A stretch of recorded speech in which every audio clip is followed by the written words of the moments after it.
जिस स्थान पर गौ माता को बांधा गया हो और गाय अपने बछड़े को, बच्चिया को जन्म देती हो, उस स्थान पर उसकी मिट्टी, उसकी मृदा, उस जगह की रज, जब मकान का मुहूर्त होता है, दुकान खोली जाती है, दुकान बनाई जाती है, दुकान में कोई अग्नि का प्रवेश हो, उससे पहले जहां पर गाय ने अपने बछड़े को जन्म दिया हो, बच्चे को जन्म दिया हो, उस स्थान की मिट्टी उस भूमि पर लेपन कर दी जाए तो जिंदगी में कभी संपदा की कमी नहीं हो सकती।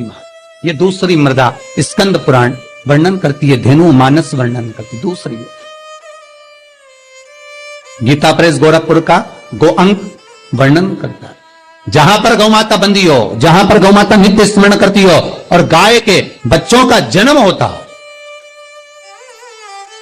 और वो भी देसी गाय, देसी बच्चों को जन्म दे, विदेशी नहीं, जर्सी नहीं, हो देसी बछड़ा हो, देसी ही गाय।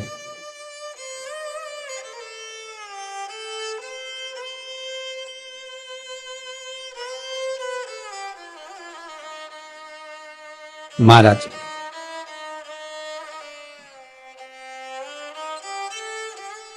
जहां पर गौ माता बंधती हो, गाय अपने बछड़े को जन्म देती हो, गाय अपने बच्चिया को जन्म देती हो, उस जगह की मिट्टी बड़ी प्रबल होती है, बड़ी प्रखर। यहां तक शिव महापुराण की कथा कहती है, स्कंद पुराण कहती है, धेनु मानस कहती है, गीता प्रेस गोरखपुर का गो अंक वर्णन करता है। महाराज गौ माता के खुर, गौ माता के चरण जहां पर नित्य प्रति पढ़ते हो, नित्य प्रति पढ़ रहे हो, ताकि आप अपडेटेड रहें हमारे हर एक वीडियो से। चरण पड़ने पर गौ माता के खुर में से गोलोचनी निकलती है हमारे। वो गोलोचनी सफेद कलर की होती है, उसको आप ऐसे पटक देंगे तो बिल्कुल ऐसा लगेगा जैसे लकड़ी है, पर वही गोलोचनी को आप दूध में डाल देंगे तो चलना चालू कर देती है। उसको कहते हैं गोलोचनी। गो अंक में वर्णन है इसका, स्कंद पुराण में इसका वर्णन। जिस जगह पर गाय बछड़े को जन्म दे, बच्चिया को जन्म दे, और जन्म देते समय पर गौ माता को जब कष्ट की अनुभूति होती है, जो कष्ट जैसे एक नारी का कष्ट होता है, वैसे ही गौ माता का कष्ट होता है।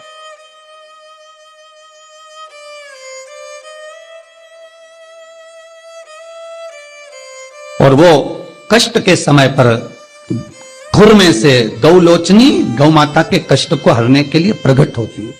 उस गौलोचनी का जिह्वा से गौ माता चाटन करती है, चाटती है, और चाटने के बाद जो बछड़ा जन्म देती है, उस बछड़े को अपनी जिह्वा से एक बार चाट लेती है।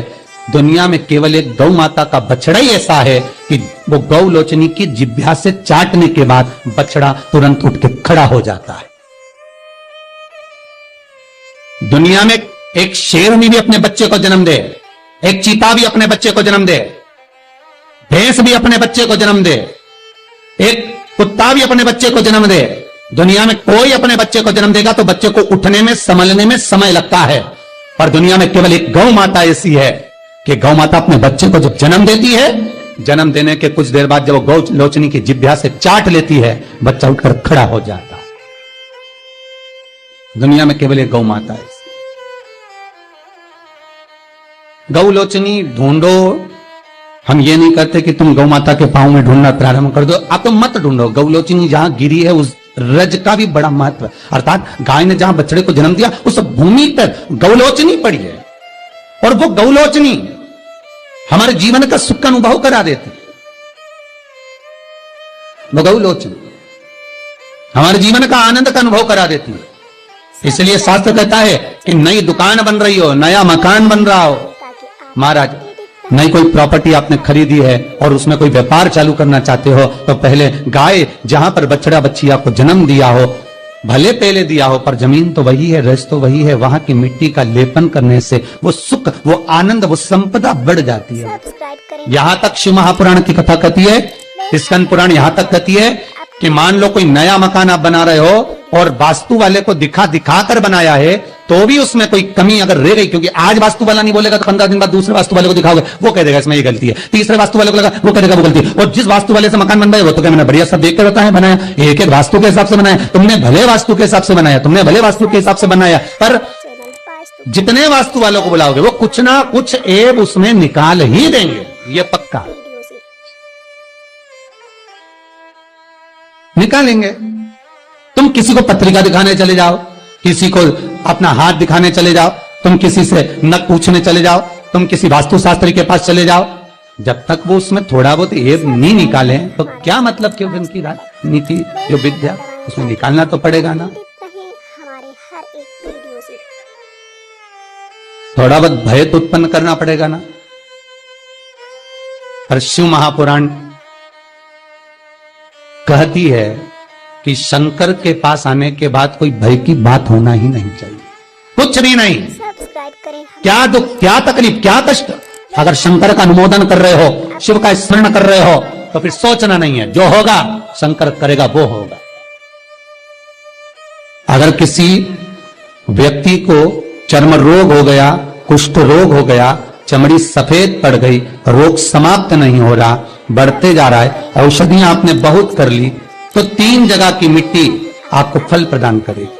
पहला सूर्य कुंड की मिट्टी, स्कंद पुराण सूर्य कुंड कहां पर है, तो कहा दतिया और झांसी के बीच में सूर्य कुंड निवास करता है।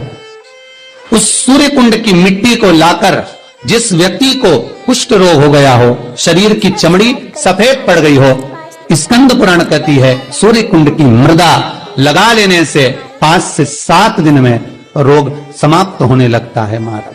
पर सूर्य को सर्वाधिक प्रियता क्या,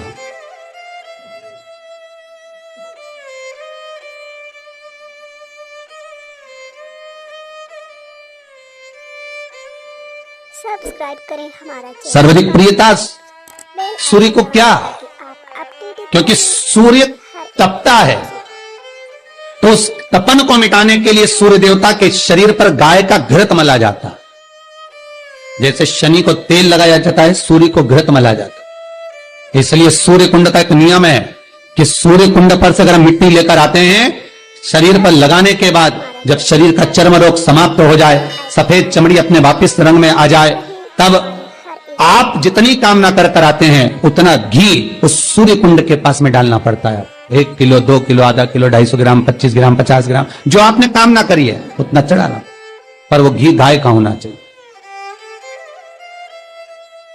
और उस घी का प्रयोग कोई नहीं कर सकता। इसलिए आज भी